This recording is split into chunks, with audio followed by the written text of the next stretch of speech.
Hi, everyone. I am Dr. Melonie Boone, and welcome to IntelNoir Podcast. In this episode, we are going to talk about fighting imposter syndrome with Dr. Yayra, who has done some extensive research. We're also going to walk through and answer some questions for you that we got from our followers on both Instagram and LinkedIn. And so, for those of you who don't know me, I am a global business psychologist and entrepreneur. And the purpose and meaning for or behind me creating Intel Noir is to bring people together to share thoughts and ideas, self help, inspiration, and then just tell the truth about some of the things that we're all experiencing today. And so, with that, I want to bring my co host and also our featured guest today, Dr. Yayra, to introduce herself. Hey, my name is Yayra Tsikudo. I have a PhD in business psychology and I am a consultant too.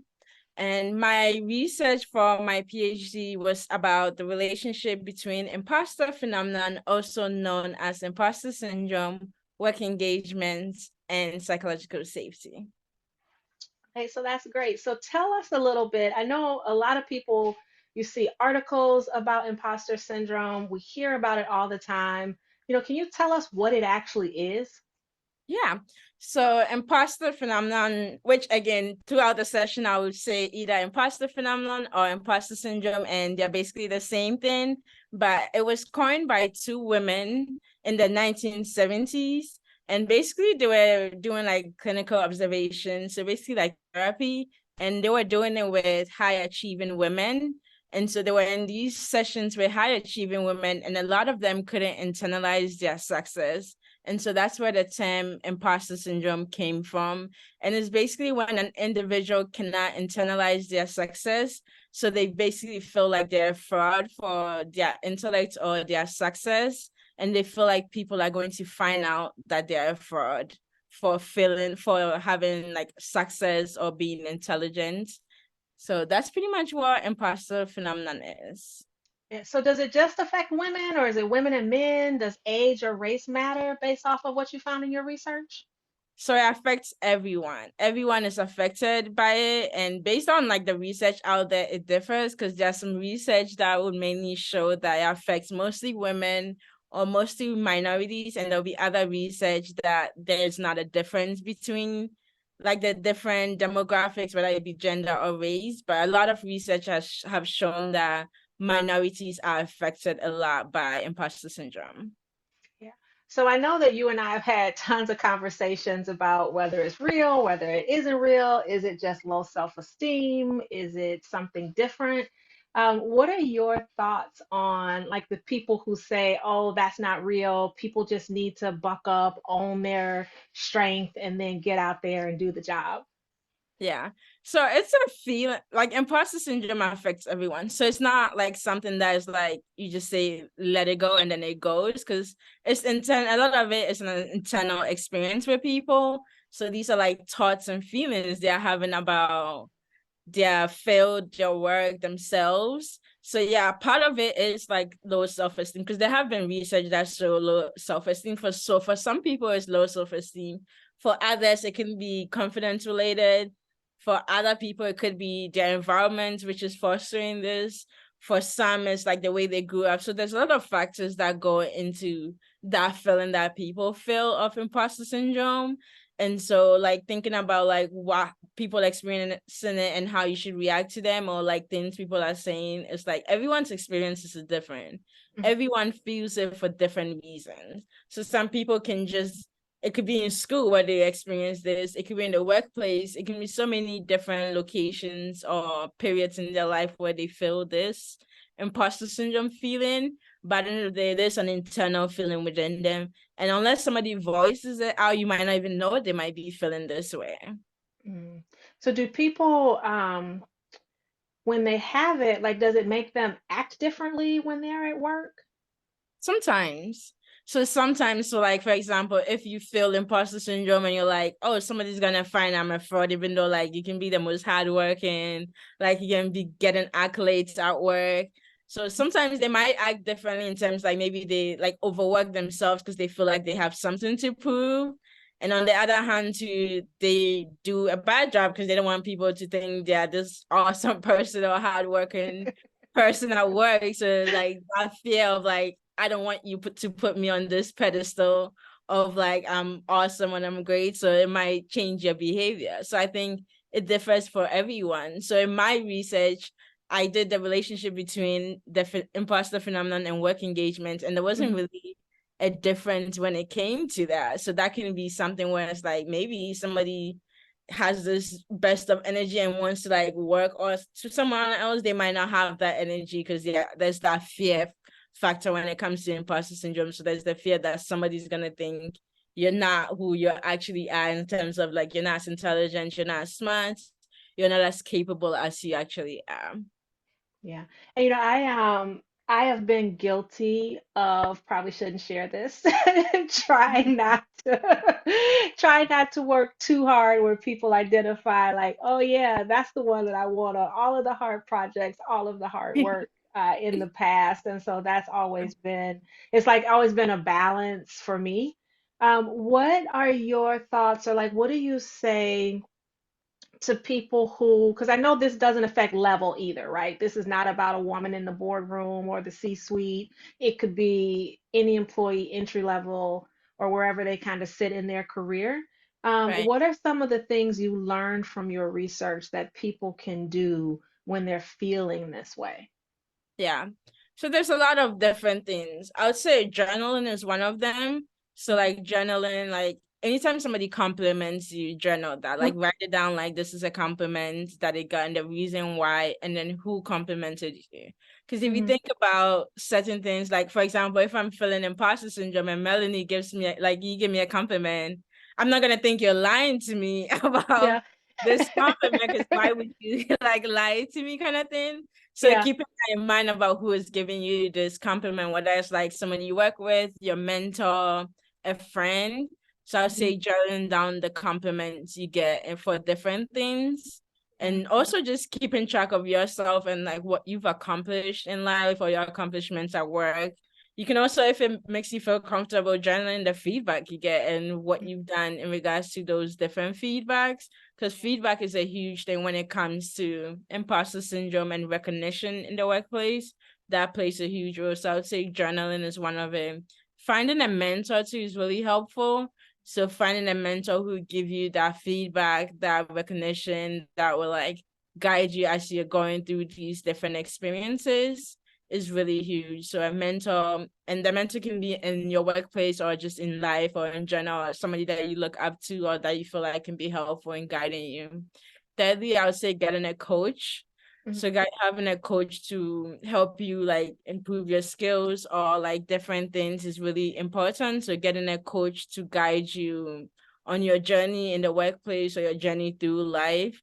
So that's important too. So I would say journaling, mentor, and a coach is really helpful to fight imposter syndrome. Yeah, I'm actually just speaking with someone who I coach, Thursday or Friday, I never remember. And one of the things that was interesting with her is like, even when she hears the comments, she still thinks like, oh, they're just saying that, or they don't really mean it. And so Yeah, one of the things that I shared with her is like putting, like you said, journaling, but putting some of those compliments on stickies and putting yeah, them around her computer monitor or on her right. desk, so that when she starts having those thoughts or feelings, she's able to reaffirm that like she actually is brilliant and is very, very good at what she does. Yeah, Then I also try to I was talking with someone else, and it's one of those things where comparing yourself to others, and let me know if you agree, but yeah. comparing yourself to others, I think feeds it, especially in your mind. Yeah. No, I agree with that for sure. Because Yeah. everyone is different. Everyone's levels is different. I also had a conversation with somebody who I'm kind of like mentioned in a way where it was Mhm. like she's comparing herself to people, and it's like everyone's journey is different. So it's like when you ask somebody for their perspective, you don't necessarily have to take whatever the person is saying. It's a Yeah. perspective, and you listen to it, you hear it, and it's up to you to decide whether you want to take that perspective, because everyone's journey is different. Everyone gets to a certain level differently. So nowadays it's hard to be like, all right, this is where I want to be, and like trying to do the same thing somebody else is doing to get to that place, because everyone's journey is different and everyone approaches things differently. Everyone has different skills and abilities. So yeah, definitely comparing yourself to someone, like, it definitely can fall the imposter syndrome, because then you feel like you're not as smart as them or as intelligent as them, but everyone is defining intelligence and success so differently. So I definitely agree with you. And then I also like to add and further what you're saying, like positive reaffirmation can also help and be helpful. So like affirming yourself all the time, like, I can do this, I am intelligent, whatever words you say to yourself about yourself can be helpful, because some people might think it's corny, but at the same time, it's for you. It's not for other people when you're reaffirming yourself. So whatever that you can say to make you feel comfortable or make you believe it, or like make you get to that point too, can be really helpful. Yeah, I also told her too to celebrate like your wins. And so people laugh at me all the time because if you catch me, depending on what work meeting I'm in, if I've done something really well or if I get feedback, I sometimes do a little dance in my chair. But I believe like we have to celebrate ourselves, which we often don't do, or we may feel like celebrating yourself is like bragging, or I should be humble and I shouldn't. Now, don't get me wrong, I'm not standing on the rooftops yelling to everybody that I did this or I did that. But just for myself internally, it feels good to do a little dance, treat myself to something I shouldn't be eating, Right. just to kind of celebrate what I've accomplished on a literally on a daily basis. There's usually something that I'm doing that I get excited about. Yeah, no, definitely agree with that. Celebrating the wins, no matter how big or small. And to you can be like small, but to somebody is like really huge. So definitely taking a moment. And I think some most of the time you're always on to the next thing, like what next. So definitely stopping and taking a moment to celebrate those wins. Absolutely, absolutely. So we are going to get to questions from our followers on Instagram and LinkedIn in a minute, but before we do that, I just want to introduce, our first sponsor, which is Biana Studios. Biana Studios recently published the book Heroic Leadership, written by myself. So I will put that disclaimer out there. But heroic leadership is really for anyone who's leading teams, who's trying to get a competitive edge. It's all about helping you to build stronger, high performing teams using psychological capital. And so it is available on Amazon. It is a Kindle ebook. You can also find it on Barnes and Noble website. It's global, so regardless of what country you're in, you can actually get a copy there as well. And so grab a copy of Heroic Leadership, The Secret to Developing Stronger, High Performing Teams Using Psychological Capital. And then thank you for Biana Studios for being our first sponsor for this podcast. So now let's get to some of these questions. So I have the first one here. Um, so fake it till you make it, right? Like that's always been a thing, especially not to date myself, but especially when I first got out of college and undergrad, that's what everyone told you. Does that help imposter syndrome or does it create more anxiety? Hmm. Honestly, I think it depends on the person. Because Okay. I feel like there are people who think they're faking it, but are actually not faking it. But to them, it's like you think you're faking it until you make it. But a lot of the times, people don't know. Like especially in the workplace, just so many people in the workplace that don't know what you're doing and figuring it Yeah. out as you go. And I feel like even in school, to a similar way, when you're in school, you're like figuring it out as you go, kind of Yeah. thing. Like even when I was in the PhD program, it was like there was a lot of things I didn't know until I'm like asking for other people's perspective, and I'm like doing the work as you go along, especially when it comes to research. And it's Uh-huh. like I'm figuring it out as I'm going. I'm just going through the process and going through the notions with it. So I Yeah. think it depends. Like if you're a high anxiety person, like something which is ambiguous is gonna give you anxiety. And so if you feel like you have to fake it until you make it, yeah, Hmm. it's gonna like exacerbate your imposter syndrome, and you're gonna feel more imposter syndrome if you're like going through the unknown and you're like, all right, I'm just gonna fake it. Because you're gonna Yeah. the idea part of the idea of imposter syndrome is like you're scared you're gonna find out that you're not as authentic or as intelligent as you are. So if you're faking it as you as you make it, it's like there's that fear associated with it. So that can also, you can feel more imposter syndrome with them. But on the other hand, if you're like, all right, I'm going through the ambiguity, the unknown, I'm just gonna go with the flow and do what I can do and fake it till I make it, or just do what I can do, then to some people they might not feel that imposter syndrome because they know like there's that ambiguity and they don't know what's going on. And so they're just doing what they can to succeed and do what they're supposed to do. So some people, I think it's an individual thing, and you just need to think about what kind of person you are Yeah. and how you go through like situations where there's that unknown or ambiguity, or you don't Mm. have all the information that you need, and decide if you can fake it till you make it. Because again, you'd be surprised how many people in this world don't know what they're doing. Yeah, yeah. So Simply Sage, I'm sorry, from Instagram asks, how do you know if you have imposter syndrome? So there's a imposter phenomenon scale. So the most familiar one, which is the Clance imposter phenomenon scale, Hmm. CIPS. So you can Google it and it should pop up. She also has her website. She's one of the people that coined the imposter phenomenon. So you can just take the test Yeah. online and see where you fall on the scale. And also, like, sometimes when people are talking about it, so if you find yourself saying things like in terms of imposter syndrome, like, oh, I'm not as smart as you are, or like Mhm. you're not as intelligent, maybe you got all A's in class, or like somebody called you a high performer at work and you don't feel that you are that, even though like there's evidence of that, then you can, like, that's telling you that you have imposter syndrome. So there'll be times where I see things online, whether Twitter, Instagram, and I'm like, yeah, that's imposter syndrome. So I think being familiar with it, so being aware and being knowing what it is, can help you identify it in yourself. But if you're Okay. not sure, just go online and take the test. Again, it's the CIPS, Clance Imposter Phenomenon Scale. And yeah, just take the test and it will tell you how high you fall on like the scale of imposter phenomenon, and you know if you have it or not. So if you have it, what do you do? Freak out? Ignore You it? Like know, what you happens? definitely don't do it.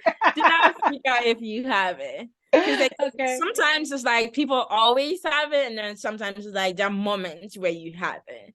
So I Yeah. think if you know you have it, then you're aware of it. I think it's really important to be aware of something. I think that's Yeah. the first step, being aware of what it is, and Yeah. then acknowledging that, all right, this is how you feel it, and then talking, like, when you have those negative thoughts, and Mm. then you need to take a moment, acknowledge it, and be like, all right, rephrase your thoughts based on that. I think it's similar to, you can do that with imposter phenomenon, where you're like, all right, I have it, I'm aware of it, and then rephrasing your thoughts of like, all right, taking a step back and be like, all right, I have it, but like this is what I need to do to stop having it, or I just need to rephrase my mindset of like the self-doubt that you have. So rephrase that self-doubt kind of into a confident kind of mindset, and Yeah. that can help you too. Because at the end of the day, sometimes it is negative self-doubt Hmm. when you experience imposter syndrome. So reframing your thoughts and reframing your mindset is really huge when it comes to that. So Yeah. I was amazed when I figured out what the negative self-talk, negative self-doubt was, because it was mhm. happening to me, and you start like you believe it, the little voice in your head, and I will Right. literally tell myself to like cut it out. Like that is not gonna happen. Yes. And I'll say that out loud, where now that I'm aware of it, like you said, once you're aware, now I can say, all right, now you're just being ridiculous. Right, exactly. Sometimes you just need to tell yourself that like you're just being ridiculous. Yes, yes, yes. So another question here is like, how do you get rid of it if you have it? Yeah, so that was what I mentioned earlier about Yeah. like mentoring, coaching, um, reframing your mindset, positive reaffirmations. So any of that can help you get rid of it. Journaling too, writing Hmm. things down. Melonie talked about putting sticky notes all over. People do have like positive affirmation on like a painting or something, or like Yeah. around the rooms and stuff. So figuring out what works for you is, but any of the things I mentioned, getting feedback from people about yourself can also be really helpful. Yeah, I give feedback for a living, and I always tell people I hate getting it. But what I do is I actually do listen and I try to process it. And then I take some time to figure out like which pieces are relevant, which pieces can I use to improve myself, but not trying to take all of it and change myself. And I Yeah, also think like a lot of this work is not about changing like who you are, because we fundamentally are who we are, right? It just right. may be adjusting to the way we show up or Yep. adapting to different situations. Again, like when you walk in the room and you start to feel like I don't belong in this room, and then that little voice clicks in telling you you don't belong in this room, you quietly remind yourself, I actually wouldn't be here if I Right. didn't belong in this room. Yep. Yeah. And then also to add on to that, that's why my research topic, I added that psychological safety aspect to Mm, my mm, research. And there was a relationship between like imposter phenomenon and psychological safety, because it's like, yeah, you belong in the room because you're there and you're providing that voice, but also looking around to be like, who else is in the room and why do you feel this way? So I yeah, think that's a huge part of like examining your environment, because sometimes your environment is giving you those thoughts and feelings, and you're listening to that voice because you might be the only person in the room with like maybe only Black person in the room or only person in the room of a specific minority. So yep. also examining other factors, like examining your environment and what is leading to you feeling like you don't belong in that room. But like as you said, Melonie, like you're there for a reason. Right. Right. And I Yeah. think you bring up a really good point, especially being like two Black women kind of navigating the earth as so many of us are. Yeah. And sometimes you feel like the stereotype beats you to the room, right? Or people have Yeah. these expectations or assumptions of how you're going to be before you even walk in. Is Mm-hmm. there a correlation between like the notion of like stereotype threat or that stereotype sitting in the chair before you even get there and imposter syndrome? Yeah, I would say that definitely is. Because when there's so many like stereotypes for like different demographics, and Yeah. sometimes it's like you want to live up to that Mm, stereotype if it's a good thing, if it's a yes. good stereotype. So I Yeah. think that's where the imposter syndrome comes in, where it's like you're trying to live up to that stereotype because there's that fear that comes Mhm. into place where you feel like you can't live up to it, or you won't amount to whatever it is, whether it be a negative or positive stereotype, because there's so many, like Yeah. there's so many different stereotypes about so many different people with so many different things, and we're all aware of it. Sometimes it also starts from childhood, like Yeah. being aware of it like from childhood, and you're like, all right, I'm trying to live up to this thing. And I think that perfectionism too plays a role, because research has also shown that there's a relationship between perfectionism and Mhm. imposter syndrome. So Okay. I think sometimes there's that fear when we are trying to live up to this person that's or standard that society has set, and like you're doing everything to live up to that. And I think that fear comes into play, and we are scared that somebody's gonna find out that we are not who we are saying we are when we are trying to live up to whatever stereotype. Or it can be the opposite, like you're not trying to live up to that stereotype, so you're Yeah. doing everything in your power to not live up to that stereotype, and you're Yeah. scared that people will put you in a box. So I think it's also like society putting you in a box, and you're either trying to fit in that box or escape that box. And Yeah. so you're doing everything in your power to do that. And then again, imposter syndrome plays a role because you're scared that people will find out either you belong in that box or you don't belong in that box. So there's definitely a relationship between imposter syndrome and stereotype threat. Yeah, wow. So, like, what can companies do? You talked a little bit about psychological safety. One, can you tell us what psychological safety is? Because I know that's another term that we hear quite a bit, especially in the diversity and belonging world. But Mhm. two, like, what can organizations do or leaders who might be listening right now do to help support employees who have it? Yeah. So psychological safety is like feeling safe psychologically. So I feel like when it comes to like feeling safe, it's like, can I speak up in the workplace? Mm-hmm. Do I feel comfortable sharing my ideas in the workplace? Can I fail in the workplace and just learn from my mistakes? So all that is around all that goes into psychological safety and feeling safe. So if you feel like you can share your ideas in the workplace freely, you can show up as your authentic self and nobody's going to judge you or like make you scared for being yourself. That Yeah. is all considered you feel psychologically safe if you can do these things. Okay. And so when I talk about it in relationship to psychological safety, when I talk about psychological safety in relation to syndrome or imposter phenomenon, it's like Mm-hmm. when people have that imposter syndrome, there's that fear. They're scared to make a mistake. Mm-hmm.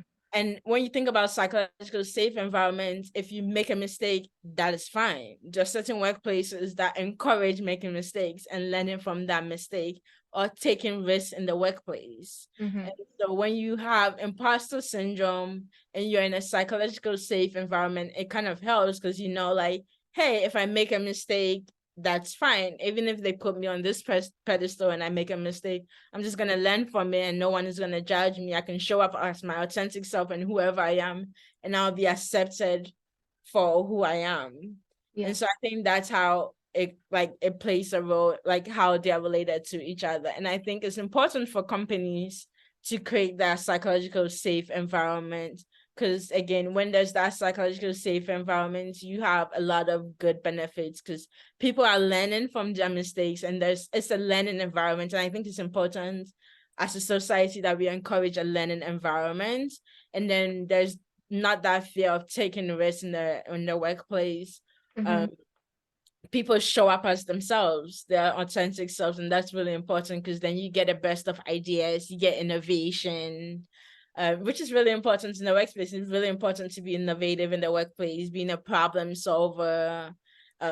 It goes into leadership styles too. Like there's a lot of good benefits of psychological safety, and so it's important to create a psychological safe environment.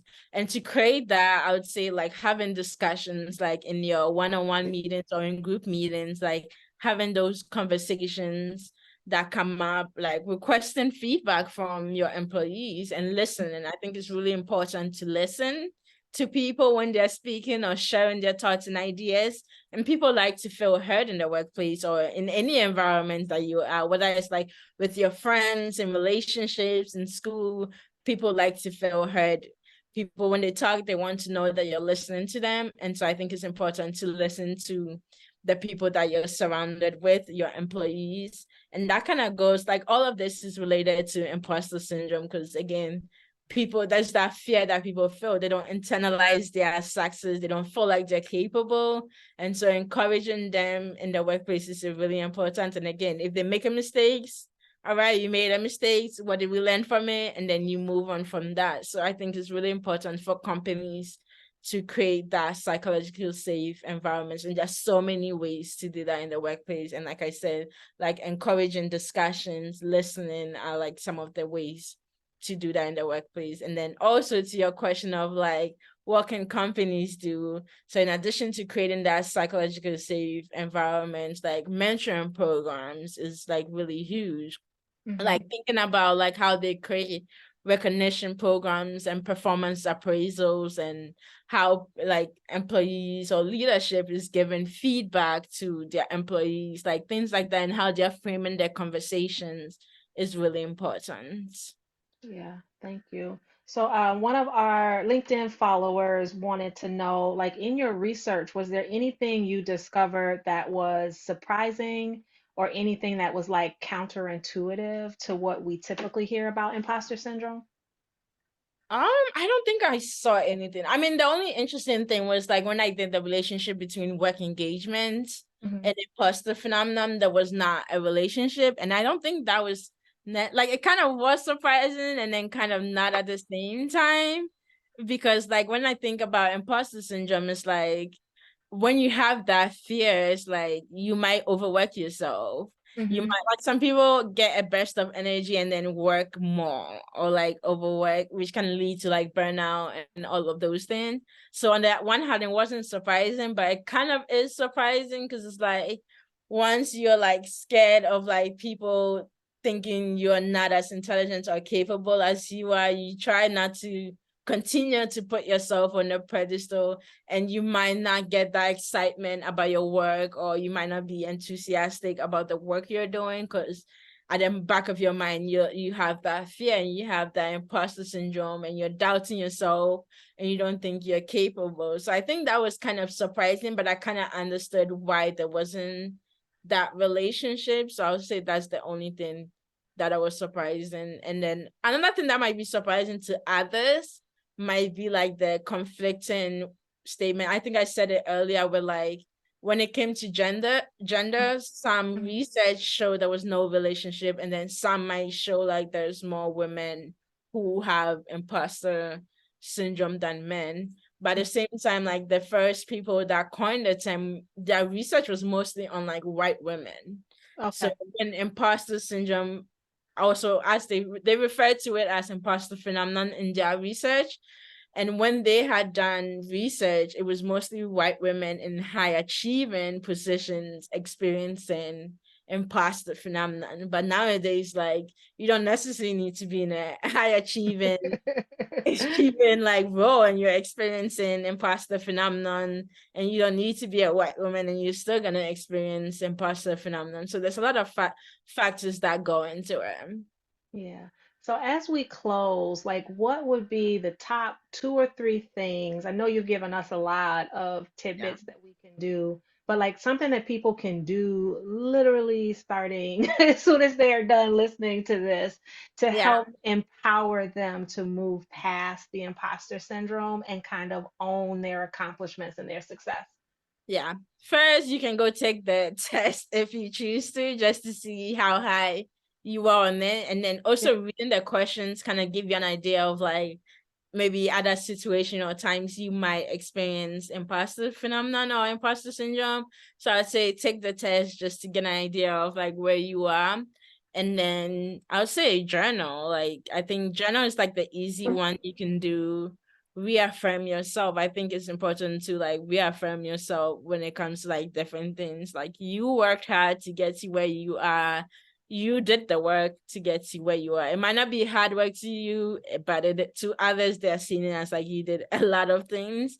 And so I think owning your success or accomplishments, no matter how you got there, and just internalizing that, like it's not due to lack. It's like the work you put in, it's actions you took to get to that point, and it's based on what you did. So I think like keeping that in mind and reaffirming yourself, because we all have our skills, we all have our abilities. Everybody's amazing at something. Like you'd be Mhm. surprised, or there are some things people are able to do. So I think keeping that in mind, like everyone is amazing at their own thing. Everyone is on their own different journeys in life and going through different things. So keeping that in mind, and sometimes it might not be that easy to get to wherever you want to go, but it might take time, and that's okay. That's fine. And keep, if as long as you know what you want to do and where you want to go and what goals that you have, it's okay if it takes time to get there, and that's totally fine. Again, everyone is on their own journey.